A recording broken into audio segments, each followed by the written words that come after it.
యెహోవా మీ పక్షాన్ని యుద్ధము చేయును. నిర్గమకాండము 14:14.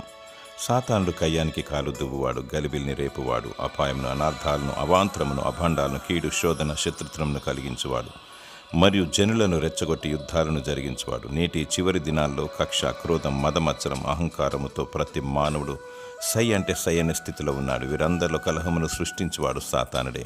హృదయములో, కుటుంబంలో, సంఘములో, సమాజంలో శాంతి సమాధానము లేకుండా చేస్తున్నాడు. వాని జిత్తులను ఎరిగి ప్రభు పాదాల చెంత నీవు తగ్గించుకొని కన్నిటితో మొరపెట్టు. అపవాదిని ఎదిరించు. రక్షణ, మారు మనసు కలిగి, నీతి న్యాయము కలిగి, విశ్వాస బలము చేత ప్రభు అని యేసుక్రీస్తు నామములో స్తుతించినప్పుడు దేవుడు నీ పక్షాన యుద్ధము చేసి నీకు విజయాన్ని దయచేయును. దేవుడు నీకు ధైర్యమును, సమాధానమును దయచేయునుగాక. ఆమేన్.